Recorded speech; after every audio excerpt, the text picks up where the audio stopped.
dueños de casa que nos han permitido esta presentación en homenaje del almirante Domé García, cuyos hábitos aún rondan estos salones ilustres.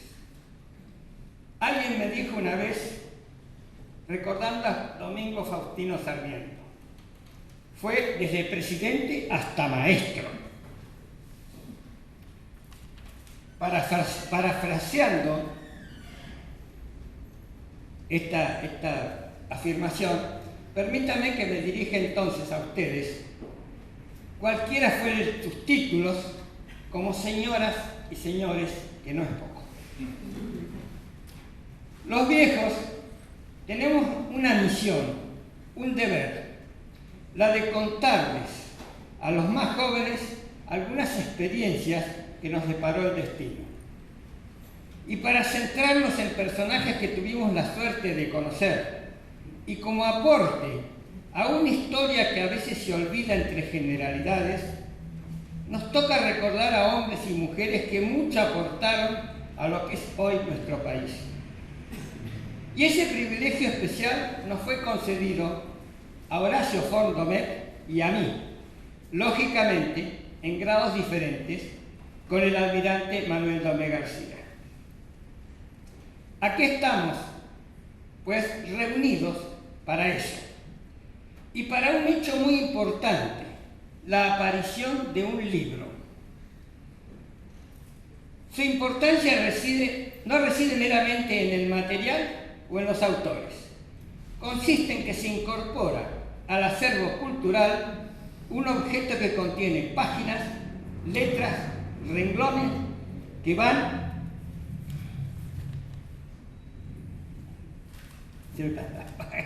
una más, que van a estar allí, conservadas por mucho tiempo, sin necesidad de electricidad o factores externos, que es un testigo de un momento, uno más de los que nos han permitido saber qué, cómo y por qué actuaron como actuaron nuestros antepasados.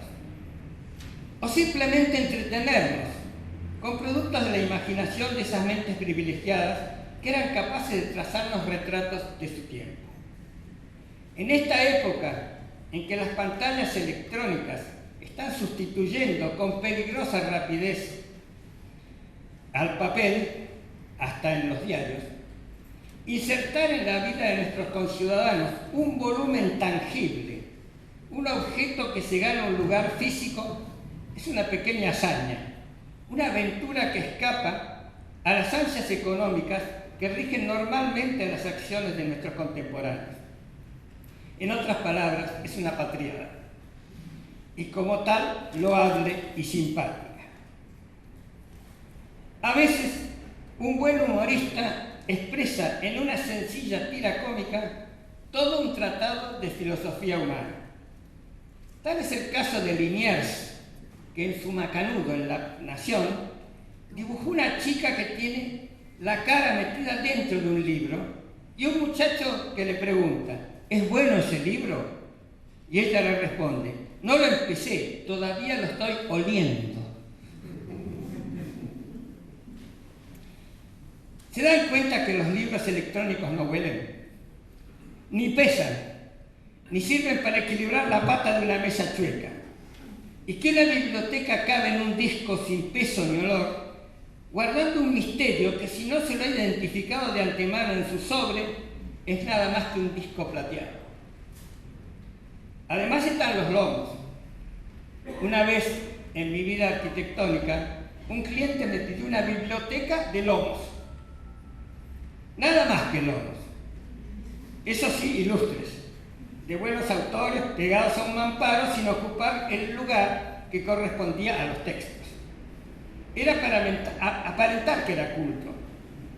Y como resultó lógico, los nobles lomos vacíos no eran más que un retrato fehaciente de su dueño. Para los que ostentamos una sed no solo de lomos, el recorrer la estantería de una biblioteca nos depara una felicidad y un entretenimiento muy agradable, con la sola crítica que no todos los títulos apuntan para el mismo lado. Podrían ponerse de acuerdo los editores. Todo eso lo ha pensado alguien, lo ha escrito alguien, lo ha publicado alguien con el fin de fijar en el tiempo un trozo de su pensamiento y de su vivencia. Si no le sirve a nadie, no importa. Se explica con el episodio de aquel periodista, por cierto español, cuando alguien le preguntó, ¿para qué sirve la Torre Eiffel? Y le respondió, de momento sirve para torre. Pues lo mismo es aplicable a los libros. ¿Para qué sirven? Por de pronto, para libros. Y su presencia tranquila y silenciosa va a estar siempre allí, esperando, como Lázaro, que una mano le diga, levántate y anda que te lean.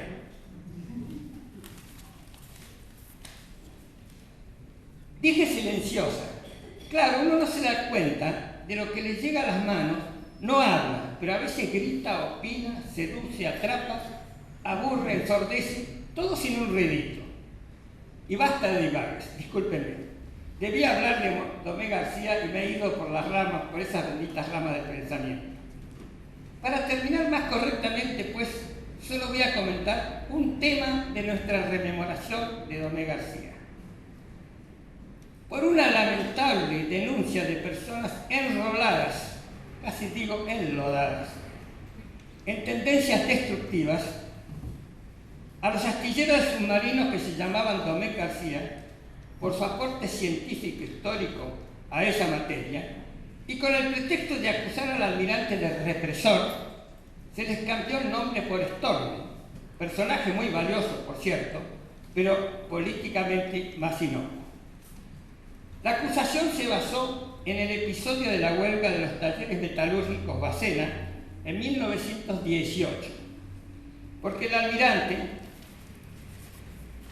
había sido miembro fundador de la Liga Patriótica Argentina, primero llamada Comisión Pro Defensores del Orden. Ese orden alterado por lo que entonces eran ideas denominadas anarquistas, importadas directamente de la Rusia revolucionaria. La comisión fue fundada en este mismo ámbito en que estamos ahora, el Centro Naval.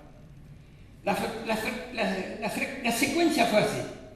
El presidente de la Nación de entonces era don Hipólito Yrigoyen, que comisionó a Elpidio González para contener aquella huelga, y quien, con la guardia montada, efectivamente la dominó, con un penoso saldo de unos 700 muertos y muchos heridos. Poco después de este trágico fin, es decir, ya terminada la huelga, un núcleo de ciudadanos fundó la aludida sociedad para colaborar con el orden institucional. Y permítanme repasar la lista de los fundadores para dar una idea de qué se trataba. Estos fueron Joaquín S. de Anchorena, Dardo Rocha, fundador de La Plata, el general Luis de Lepiane, Estanislao Ceballos, Luis Agote, Francisco Pascasio Moreno, el perito, Monseñor Miguel de Andrea, Ángel Gallardo, Jorge Mitre, Carlos Torque, Miguel Martínez Dios, Julio Arroca Hijo, Leopoldo Melo, Manuel García Irondo, Félix Bunge, el general Eduardo Munilla, Carlos M. Noel, Vicente Gallo, Ezequiel Pedro Paz, José A. Cortejarena, Celedonio Pereda, Saturnino Uncel, Antonio Lanuzzi, Pastor S. Obligado, Manuel Carles, el contraalmirante Eduardo Connor y Manuel Domé García. Indudablemente todos represores. Juzgar a la ligera a estos personajes es temerario, y es no saber situarse en el momento y en la época. Como colofón, citaremos que apenas 3 años después, otro episodio de la huelga revolucionaria asoló a la Patagonia.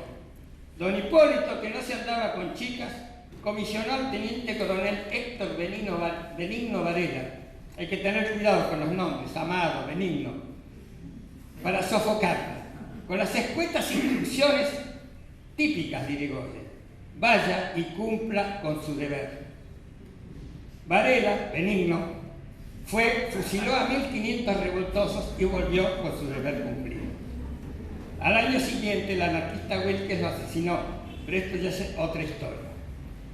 Así pues, un poco para reivindicar la figura del almirante, otro poco para contribuir con elementos de primera mano, como los que aporta Horacio Fontomé, hemos traído a la actualidad un periodo muy interesante de la historia fundacional de nuestra Marina, que dejo en las expertas palabras del capitán Guillermo Yarzábal, quien ha tenido la gran deferencia de colaborar en este acto. Muchas gracias.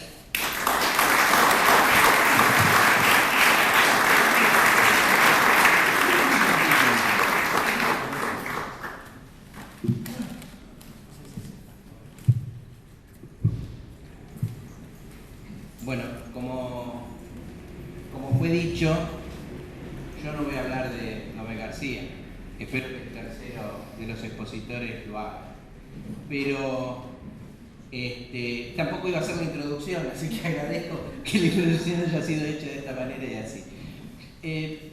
Hablar de la Marina o de Noé García en la época que se trata resulta, a mi juicio, uno de los periodos más interesantes de la historia argentina.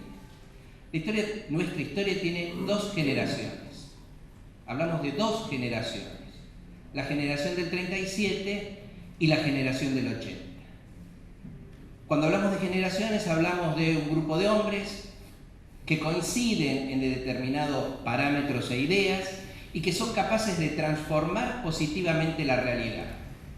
La generación del 37, Sarmiento, Echeverría, Alberdi, Gutiérrez, Marcos Sastre, etc., transformó la realidad y logró el pensamiento que organizó el país hacia la década de 1850. La generación del 80, a la que a mi juicio, y lo describo y lo intento probar en la tesis sobre los marinos de la generación del 80, hicieron o produjeron un cambio sustancial y positivo en la Argentina en la medida que transformaron los parámetros y la proyección que tenía el país hasta ese momento. La generación del 37 pensaba que la patria terminaba en el Río de la Plata y sus afluentes. Pensaba que no había posibilidades de proyectar el poder naval de la nación más allá de las fronteras terrestres. La generación del 37 había vivido las guerras de la independencia, o sea, había nacido durante las guerras de la independencia, habían vivido siendo muy jóvenes la guerra con el Brasil y habían pasado gran parte de su vida hasta poder tener injerencia efectiva en las cuestiones de gobierno durante las guerras civiles y las guerras con o contra Rosas. La generación del 37 entendía por eso la nación de esta manera. Sus problemas eran locales o en todo caso estaban limitados o restringidos a los países que con ellos tenían alguna injerencia o algún interés en común. Entonces se agotaba el poder militar del país en el Río de la Plata y sus afluentes en la medida que eran Uruguay o Brasil y en tercer caso Paraguay los únicos posibles conflictos que ellos advertían que podían tener. La generación del 80 o los hombres que empiezan a actuar activamente a partir de 1880 empiezan a mirar el país de otra manera. Para ellos el país tiene que crecer, consolidarse y proyectarse más allá de sus propias fronteras. Sarmiento decía, por ejemplo, generación del 37, el país se acaba en el Río de la Plata, es inútil proyectarnos más allá. Sarmiento decía, generación del 37, cuando Roca hace esa primera campaña hacia Santa Cruz, que es una barbaridad, que es una locura, que el país tiene que crecer desde el centro hacia la circunferencia y no desde la circunferencia hacia el centro. Es decir, el crecimiento tiene que ser pausado, paulatino, desde el centro. El centro es Buenos Aires, el Río de la Plata. Y Roca de pronto hace un salto y llega hasta el sur del país y empieza a poblar y a desarrollar el sur del país desde una posición que hasta ese momento era impensable. En la década de 1880, la Marina todavía piensa, la Marina no, el país y claramente la Armada, todavía piensa que la concepción geopolítica basada en el Río de la Plata es la que vale, es lo que debe ser. Estamos en 1880. Pero aparecen un grupo de hombres jóvenes, muy jóvenes, y voy a hablar ahora solamente de la Marina, pero esto se da en todo el país, se da en el Ejército con toda claridad también, de hombres muy jóvenes, egresados de la Escuela Naval, que tienen otra visión y que se transforman en hombres profundamente críticos con sus jefes y la generación pasada. Claro, cuando uno mira por qué, es muy claro. Estos hombres han sido formados en la Escuela Naval, han sido formados técnicamente, son los primeros oficiales científicos que surgen en el país o que se preparan en el país, y empiezan a ver con cierto desdén, con cierto desprecio, aquellos superiores suyos que en su mayoría eran oficiales navales, salidos del ejército y puestos a la carrera naval. Estos hombres hacían de sus buques verdaderos cuarteles. Hay una anécdota muy interesante que cuenta Dufour, compañero de promoción de la cuarta promoción de Domecq García, de la Escuela Naval, que cuando va en un buque mercante a Europa para traer el crucero Patagonia, estaba en Europa, lo iban a traer del Imperio Austrohúngaro, el jefe de la comisión es el almirante Lasserre, el comodoro Lasserre, el jefe de la comisión. Cuando van en el buque, Lasserre tocaba Diana a las 6 de la mañana. Y era un buque mercante. Y la gente se desesperaba. Decía, estos locos militares argentinos que tocan Diana a las 6 de la mañana y llaman a formación. Dufour, hombre de la próxima generación, muy joven en ese momento, 20 y pico de años, lo criticaba duramente, diciendo, este bruto que no sabe comportarse, que no tiene formas para tratar a la gente y que ha hecho de este barco mercante un verdadero cuartel. Esta era la formación que ellos veían en los oficiales anteriores. También los criticaban porque no tenían conocimientos científicos. Navegaban a vista de costa, necesitaban un piloto para que condujera sus buques, y organizaban el buque de la manera militar en tierra. Esta generación del 80, esta generación de jóvenes argentinos que empiezan a mirar o a advertir la necesidad del cambio, egresan de la Escuela Naval entre el 79 y el 80 y en 1881 fundan el Centro Naval. Los que fundan el Centro Naval son Félix Dufour, Santiago Albarracín, García Mansilla, Ramón Lira, Manuel Barraza, no Domecq García. A Domecq García lo llama O'Connor y le pregunta si quiere participar de la fundación del Centro Naval. Domecq García dice, esta actitud va a molestar mucho a nuestros superiores. Y Domecq García les dice, me interesa la propuesta, me gusta lo que están haciendo, pero voy a esperar a ver cuáles son las reacciones. Entra poco tiempo después, Domecq García se incorpora al Centro Naval sin ser uno de sus fundadores. Lo cierto es que el Centro Naval es revolucionario. En la propuesta de los que fundan el Centro Naval claramente se indica que debe ser, el Centro Naval, ¿no?, un ámbito de pensamiento y de ideas para transformar la Marina de Guerra y para que se dejen de lado las rencillas del pasado para hacer de la Armada una institución plenamente profesional. A este grupo plenamente profesional pertenece Manuel Domecq García. Egresado de la cuarta promoción, como y yo no voy a hablar de Domecq García, prometo. Egresado de la cuarta promoción como el primero de su promoción, que eran 4 o 5, ¿no? Eran 5 en la promoción. Como el primero de la promoción, recibe los méritos de ser primero de promoción, o los halagos por ser primero de promoción. En una oportunidad dice Domecq García, contestándole a alguien que lo está halagando por ser primero de la promoción, no señor, el primero de promoción tendría que haber sido Félix Dufour. Lo que pasa es que él era tan vehemente que no cerraba dentro de este esquema, y entonces terminé siendo yo. Esto lo dice Domecq García, lo que habla bien de él porque él entendía realmente que Dufour tenía que ser el primero de promoción. Dufour no podría haber sido nunca primero de promoción, estaba peleado con todo el mundo. Domecq García es un hombre de influencia, y los hombres de la generación del 80, los marinos de la generación del 80, a los que me estoy refiriendo, son hombres de influencia. ¿Todos tienen influencia? No.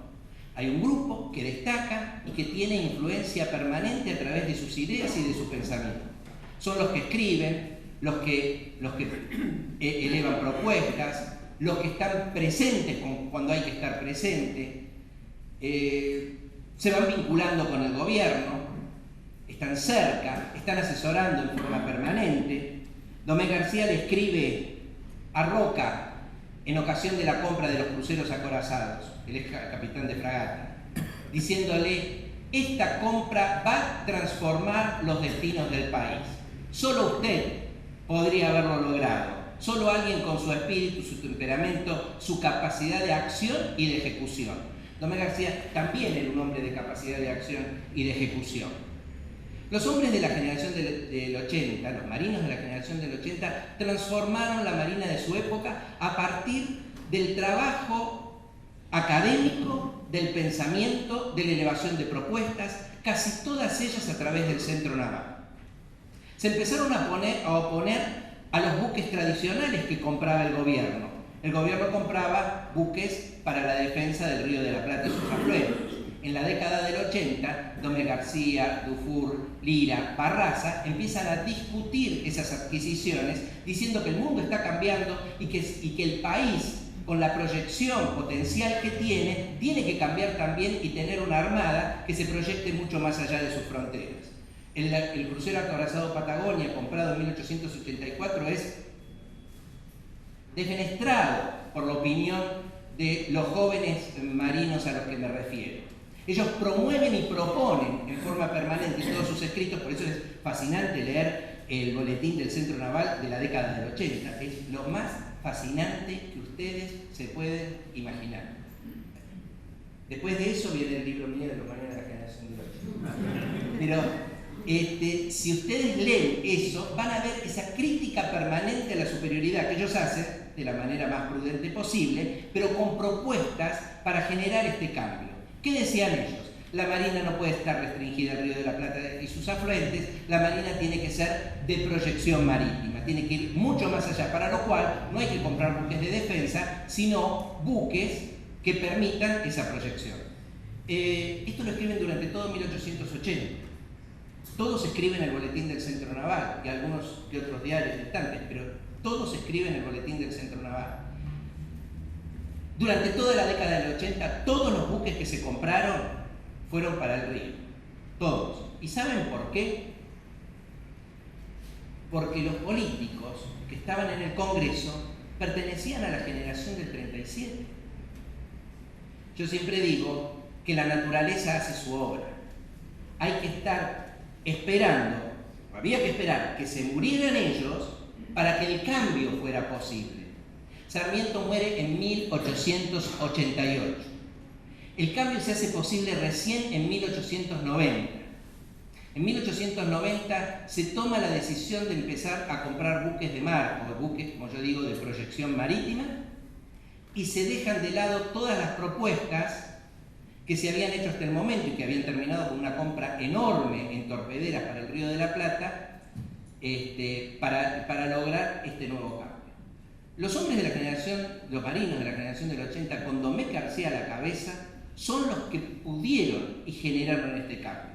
Son los que pasaron de esa concepción geopolítica restringida al Río de la Plata y sus afluentes para una concepción geopolítica más amplia que se extendía hasta el sur, es decir, incorpora con su pensamiento y con el convencimiento que logran en los demás, incorporan el sur argentino y el mar argentino al cuerpo de nación. Impensable antes del 80, madurado durante la década del 80 y ejecutado durante la década del 90. ¿Qué pasa en la década del 90? En la década del 90 y recién en la década del 90, los viejos marinos que habían conducido la Armada hasta ese momento empiezan a desaparecer. Cuando es nombrado Guillermo Villanueva ministro de Marina, que no es militar, es el primer ministro de Guerra, es el primer ministro de guerra no militar Guillermo Villanueva, que es ingeniero civil, él impone esta transformación en la Armada. Lo primero que hace es retirar a todos los jefes de la Armada que habían conducido hasta el momento. Lo segundo que hace es ascender al capitán de la fragata García Mansilla a capitán de navío. García Mansilla había sido el primer presidente del Centro Naval, a capitán de navío, y lo nombra jefe de Estado Mayor. A partir de allí, todos los cargos relevantes de la Armada son tomados por estos hombres, que son capitanes de fragata, todos, por estos hombres, para conducir la Marina. Domé García es ascendido 2 meses después a capitán de navío. Y todos ellos son los que van a conducir la Marina y producir el cambio de mentalidades en el país. Un cambio que es notabilísimo y que empieza a basarse en la posibilidad de que la nación proyecte sus intereses mucho más allá de sus fronteras. Un cambio que en lo tecnológico implica dejar los buques o los viejos buques de río por buques con mayor radio de acción, mayor capacidad de maniobra y mayor poder de fuego. Y un cambio que permite a estos hombres pensar en una Argentina que puede ocupar un lugar de relevancia en el contexto internacional. Esto es Domé García. Cuando uno mira a Domé García, ve que es un hombre que hace, que piensa y que hace, que está donde tiene que estar, que dice lo que tiene que decir y que escribe lo que hace, porque hay otro problema muy grave. Un día me vino a ver un descendiente de Eduardo O'Connor y me dijo: doctor o capitán, ¿por qué no hablan tanto de Eduardo O'Connor, siendo una personalidad tan importante, habiendo sido comandante de operaciones durante el primer gobierno de Hipólito Yrigoyen, habiendo hecho una campaña tan importante hacia el sur? Le digo: no es verdad que no se habla de Eduardo O'Connor, se habla bastante de Eduardo O'Connor. Pero ¿cómo? Si él hizo muchísimo más, me dice. ¿Y cómo sabemos que hizo muchísimo más? Porque yo en mi casa tengo un archivo enorme con documentación de Eduardo O'Connor.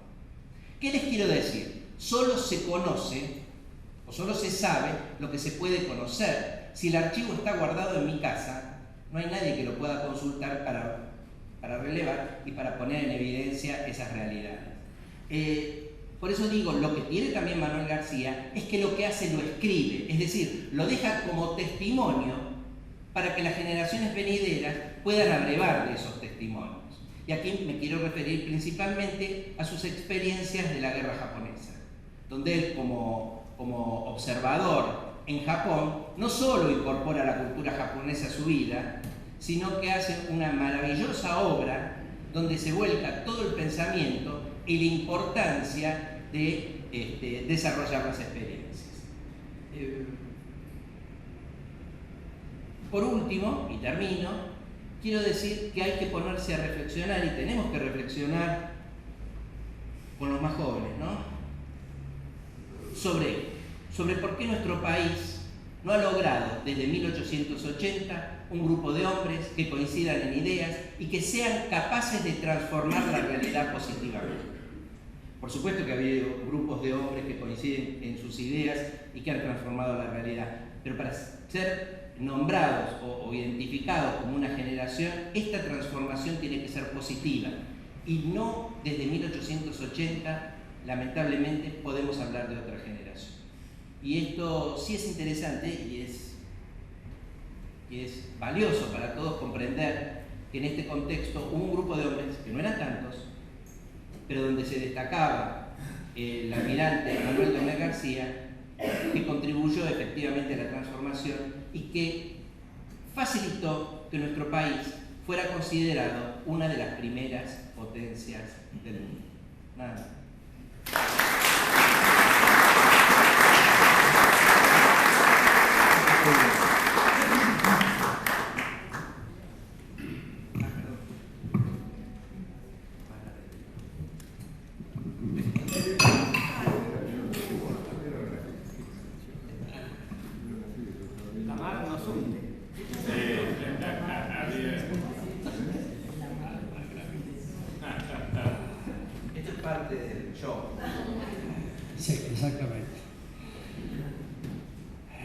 Bueno, después de dos brillantes oradores, yo siempre pienso, se dice que los jueces se expresan a través de sus sentencias, los oradores a través de su palabra. Yo no soy ni orador ni juez, soy escribano. Nosotros nos expresamos a través de nuestras escrituras. De manera que con esto les pido benevolencia para juzgar las cositas que les voy a contar. La idea de escribir este libro viene rondando en mi cabeza hace muchísimos años. Tal vez porque tuve la suerte de poder acceder a todos esos archivos que hacía referencia al capitán, más cartas privadas, las tenía además organizadas en biblioratos de distintas personas, de distintas personalidades, diría yo. Y además, por el contacto directo que tuve con él durante varios años, unos cuantos años, pues yo iba al colegio por la tarde, el Colegio de Buenos Aires, de calle Bolívar, y él me llevaba en automóvil al colegio. Previa pasada por el puerto, me encantaba ir al puerto y meterse en todos lados. Normalmente lo estaba parando porque no tenía acceso y tenía que pelar del bolsillo la credencial de almirante para que la prefectura que estaba ahí lo dejara pasar. Aparte era común que cuando veía un uniformado, pues el uniforme de marina o prefectura, que iban caminando hacia la estación de Retiro, parar el auto y nos levantábamos. Y tengo un caso curioso. Un día, como siempre, ve a un joven oficial, un uniforme de oficial de marina, entonces al parar el auto le invita a subir, va a Retiro, seguro lo llevo. Muchas gracias. Era un viejo automóvil de 7 asientos, se tenía los transportines y el asiento de atrás. Yo estaba sentado en el asiento de atrás junto a él y este muchacho, que era realmente un muchacho joven, se sienta en el transportín.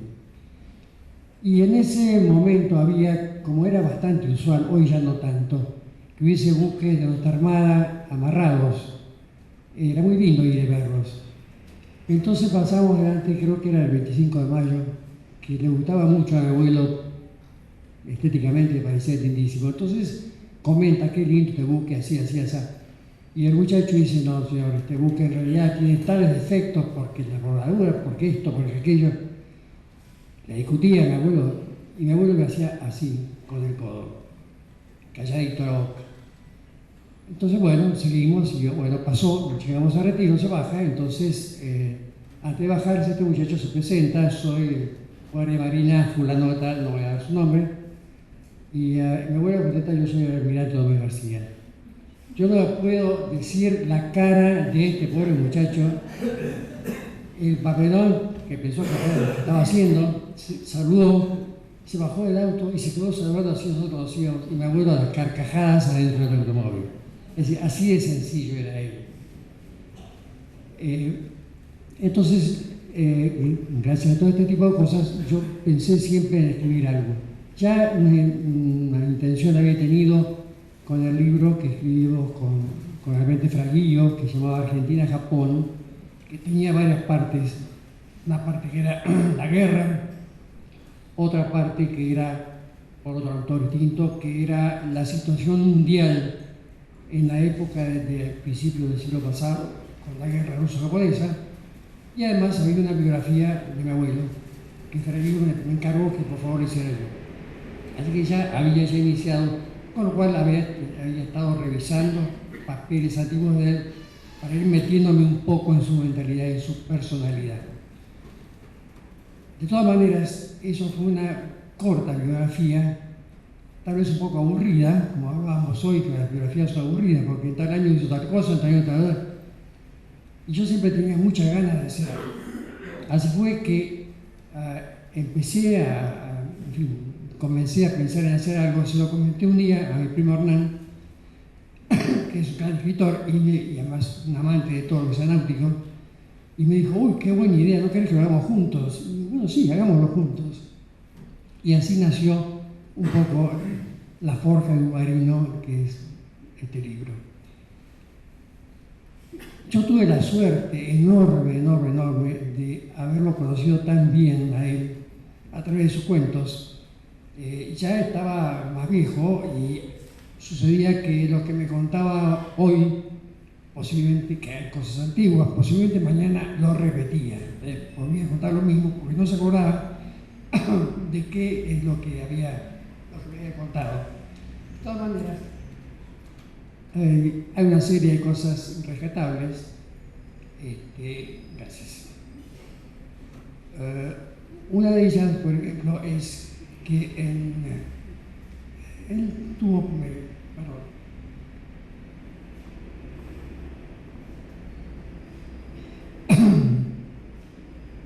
él tenía conocimiento de prácticamente todos los políticos en la Argentina importantes de esa época, sin ser él político, es decir, él nunca intervino en la política partidaria, para nada. Fue ministro de Marina de Alvear, pero porque Alvear, que es un hombre sabio,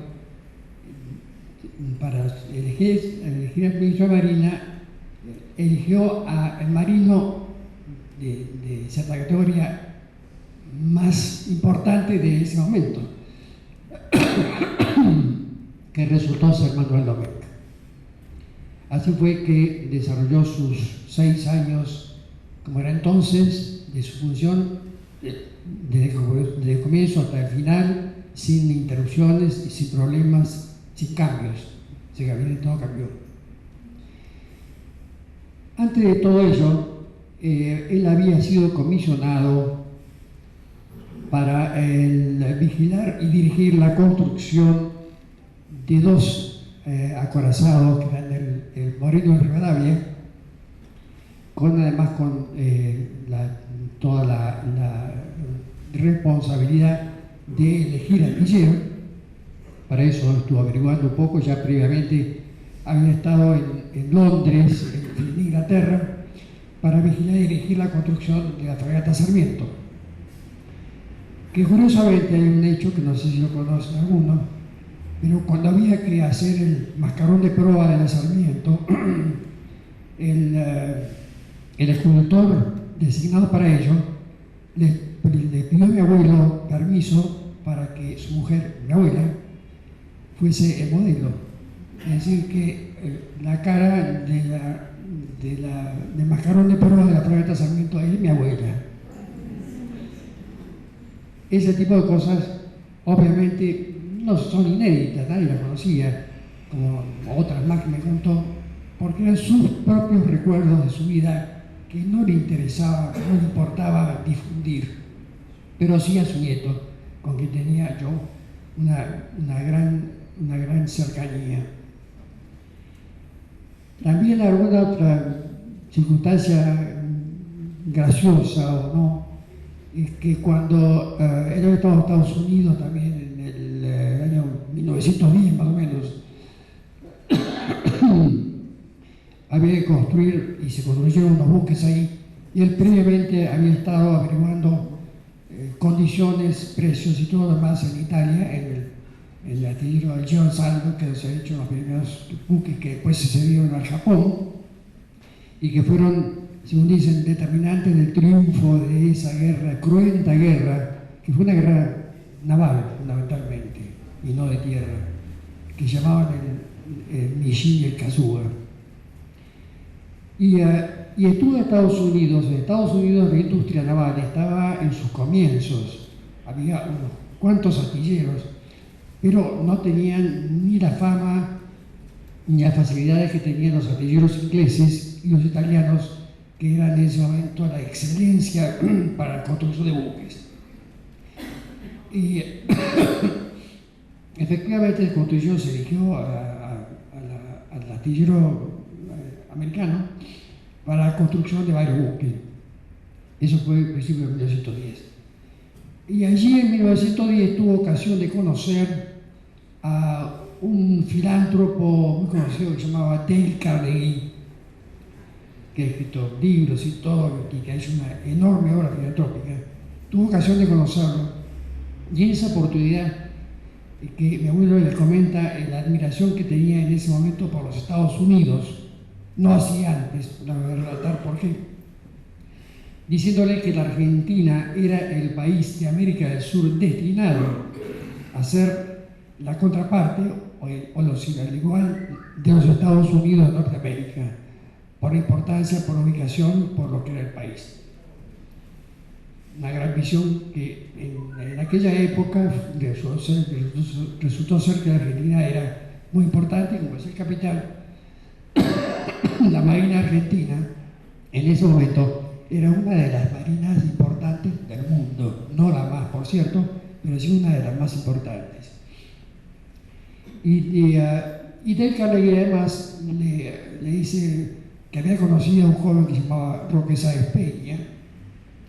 Le pareció sumamente inteligente, brillante, y dijo: ese hombre realmente tiene que ser presidente de la República. Efectivamente, fue electo vicepresidente de la República poco tiempo después, y me encuentro con una carta que le escribe mi abuelo al presidente Roque Sáenz Peña, una larga carta diciéndole qué es lo que tenía que hacer y cómo tenía que hacerlo.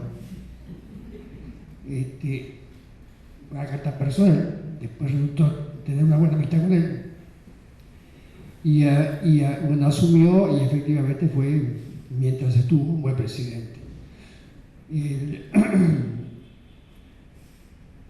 La otra cosa que me parece graciosa, simpática, cuando es electo el presidente Franklin Delano Roosevelt, mi abuelo le manda una felicitación comentándole, textualmente decía: yo tenía una buena amistad con su padre, Teddy Roosevelt, que había sido presidente también de los Estados Unidos. Y Franklin le contesta agradeciéndole la felicitación y diciéndole: lo único que lamento es que Teddy Roosevelt no era mi padre, mi tío. Errores aceptables, digamos así. Este hombre maravilloso para mí, que fue mi abuelo, con quien tuve una cercanía muy grande, tal es así que vivía desde entonces la casa de él, para chicos, se comunicaba su jardín con el jardín de nuestra casa. Es decir, que yo pasaba por dentro para ir a casa de él. Si de casualidad un día no iba, un sábado, no un domingo, no, sábado teníamos clase. Entonces, el domingo que yo iba a verlo, y el lunes, cuando sí iba a verlo, me decía: esto es un ingrato que no me hizo verme nunca. Es decir, él se había acostumbrado a estar conmigo también, lo que dio una gran libertad para contar libremente anécdotas suyas. Curiosamente, en toda su carrera pidió licencia una vez, solamente una vez, fuera de las vacaciones que le correspondían, pero licencia una vez. ¿Para qué? Para casarse. Y le dieron 15 días. ¿Y sabe quién fue el padrino del casamiento?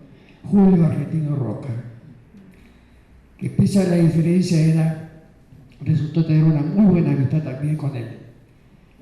Y tengo, y he leído muchísimas cartas que tengo guardadas, celosamente guardadas, en donde tenía una correspondencia habitual con Roca y mi abuelo. Así también con Alvear.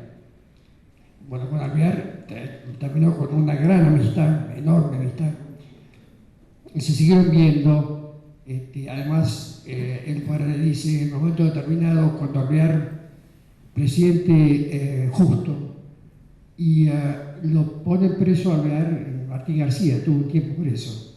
Entonces, mi abuelo decía: qué cosa tan terrible me está ocurriendo de ser íntimo amigo del prisionero y íntimo amigo del carcelario, porque era amigo de ambos. Lamentablemente no pudo convencerlo a Alvear para que oportunamente se volviera a presentar como candidato a presidente de la República, pero Alvear, que estaba viviendo en París porque tenía un poco vedada la entrada a la Argentina, no aceptó, pero guardo yo, como digo recién, una cantidad de cartas que son sumamente interesantes para leer, porque además nos está contando un poco de lo que pasaba en la época. Hace un ratito cuando decía Estados Unidos, a 1904, él estaba había recién entregado los 2 buques a Japón y lo designan como observador naval para la guerra ruso-japonesa con los japoneses. Se moviliza entonces de Génova, se va a Londres, ahí recibe todas las credenciales, etc. Y zarpa para ir a Japón, cruza el Atlántico, va a Nueva York. Y de Nueva York tenía que ir a San Francisco, porque de ahí partían los buques que iban al oriente. Tiene que atravesar todo ese enorme viaje que duró 3 o 4 días en tren, era la única posibilidad. Decía, había diligencias o trenes. Y era un poco la época del Far West todavía, estamos hablando de 1904. Entonces, en los trenes, dice que va gente, como puede ser usted de segunda clase acá en el interior, nacerá con la gallina, el otro que... Y no, realmente se llevó una mala impresión de los Estados Unidos de ese momento y en esa zona, que cambió fundamentalmente para 1910, como yo les contaba. Toma su buque a San Francisco y cruza el Atlántico para ir a Yokohama, el Atlántico Pacífico. Una de las escalas es en Hawái. Y ahí comenta, como él tenía la buena costumbre de llevar como un diario de lo que iba pasando en la vida. Entonces va comentando en ese viaje, lo tengo todo escrito, va comentando todo lo que va ocurriendo, que es interesante verlo. En el libro, si lo leen, está dicho. Y entonces hay un sitio que ven que es el actual Pearl Harbor, que está bombardeado por los japoneses, y que él comenta en ese momento lo bueno que es eso como puerto natural para una armada, como efectivamente hicieron los Estados Unidos posteriormente. Y finalmente llega a Japón, llega a Yokohama, un viaje sumamente interesante. Esa es, yo diría, la segunda gran aventura de su vida. La primera fue cuando, volviendo del Paraguay después de la guerra, se pierde y va a aparecer allá en el Río de Janeiro. La familia de acá lo esperaba desesperada porque no lo encontraba. Entonces pasó unos cuantos meses, nunca pude saber exactamente cuánto tiempo estuvo él. Pero lo que sí sé es que ahí lo alberga, parece que era un chico lindo, lo alberga un prominente de Brasil que era el Marqués de Caxias. Y vive con él, siguiendo como compañero y amigo de los hijos de Caxias, que es más o menos de la misma edad. Y ahí conoce inclusive a un amigo común de los chicos brasileños que se llamaba Getúlio Vargas. Curiosamente, cuando Getúlio Vargas lo dije presidente, tiene que asumir, a mi abuelo lo designa el gobierno como embajador especial plenipotenciario para asistir a la jura de Getúlio Vargas. Así que va a encontrarse con su amigo de la infancia después de como de 40 años, no sé cuánto. Otra cosa que me entero y que, por ejemplo, mi madre, su única hija, no lo sabía, es que el rey Jorge V lo designó caballero del Imperio Británico con el permiso para usar la designación de Sir, cosa que nunca usó, jamás. Y que, insisto, ni mi madre sabía eso. Y yo me entero de casualidad porque me encuentro con una carta dentro de sus archivos de un senador conocido de él que lo felicita por su designación como Sir.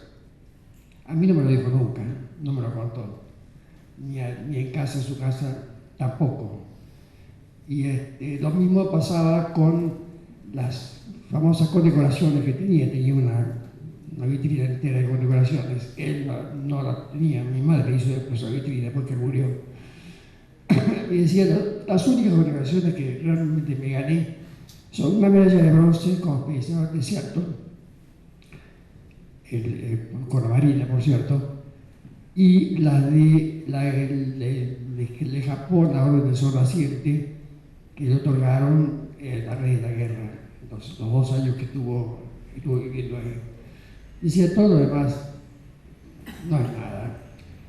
Y hay una condecoración de Suecia que le otorgaron, no pude ver en qué año, pero que tenía, como todas estas distinciones, una reglamentación, y entre ellas había que el condecorado tenía que tener no menos de tantos años.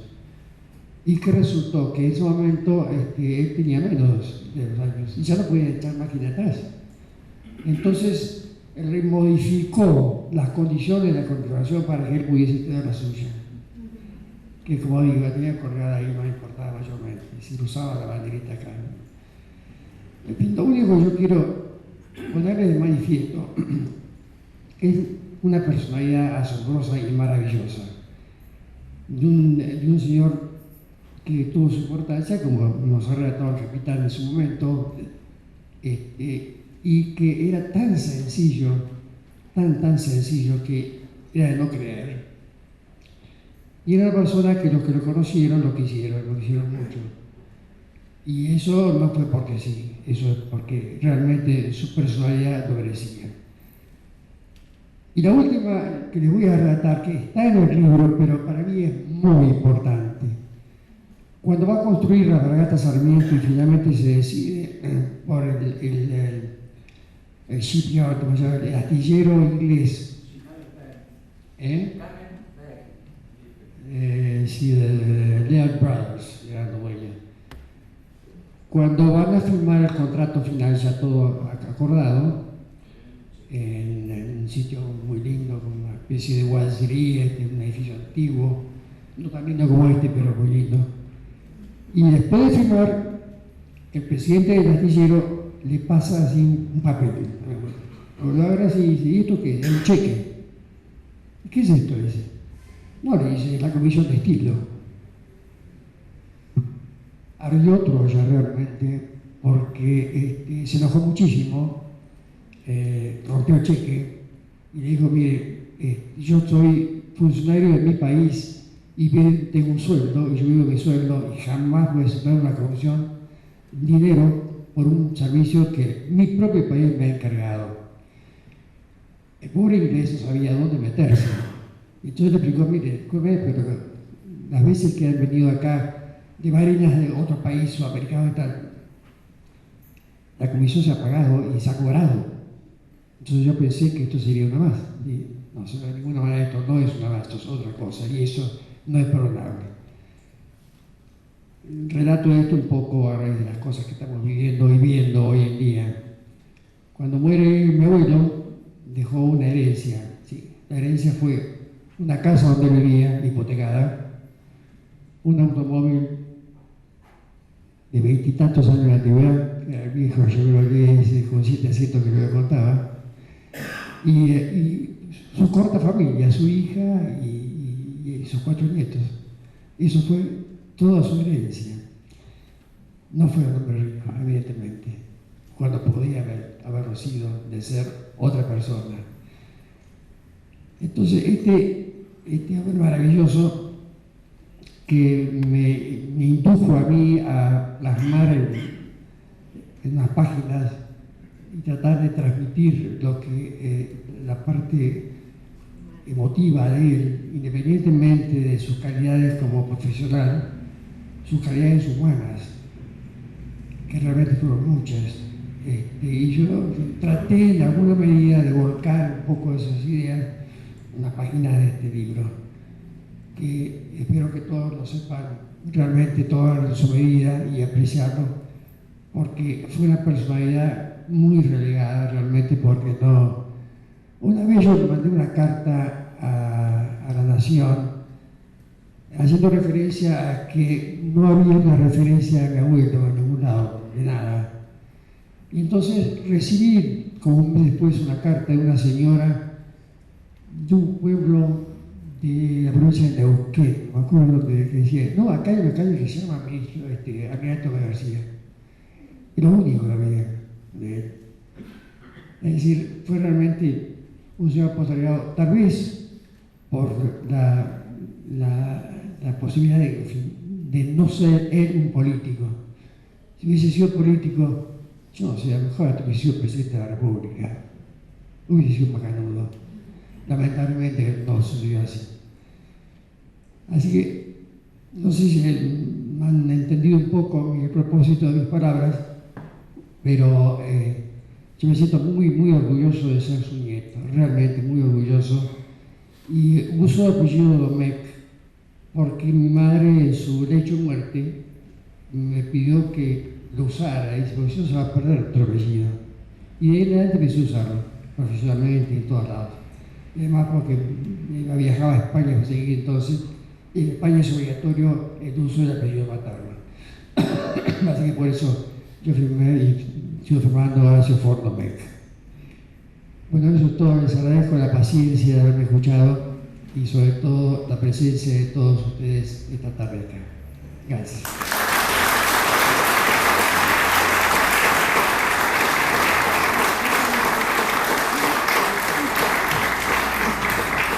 Agradecemos la excelente presentación del libro a los tres expositores. El señor presidente del Centro Naval, el almirante Martín, les va a entregar el reconocimiento y, como recuerdo de esta jornada, el correspondiente diploma. Como fueron hablando, o por lo menos como lo dejaron hablar. ¿Qué no lo dejaron hablar? Para hablar a la reforma, realmente a los tres, yo les agradezco muchísimo que hayan elegido la casa, creo que me escuchan igual, me parece, que hayan elegido la casa como para presentar este libro, que edita también el Instituto de Publicaciones Navales, y que esta es su casa, y así siempre lo ha sido. Tal vez algunos no puedan venir tan seguido desde Córdoba, pero tanto usted como su familia realmente están invitados a venir cuando quieran. Esta es realmente su casa. Les agradezco mucho la presentación y todo lo demás. Voy a hacer una confidencia. Leí el libro y vale la pena comprarlo, realmente. Créanme, es fabuloso. Una de las primeras biografías que hablábamos recién no es aburrida, para nada. Uno es constante y además nos van a volver un poco locos porque los dos escriben. Hay unas diferencias de letra, de cómo se escribe cada uno, pero realmente es apasionante conocer realmente punto a punto la vida de nuestro querido almirante y expresidente de este instituto, Manuel Domecq García. Pero no lo más. Hernán, Hormiguera, gracias. Gracias a vos.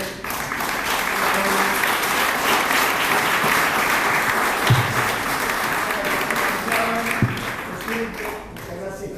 Y se le ha invitado de vuelta, no crea, pero vamos a dejarlo primero.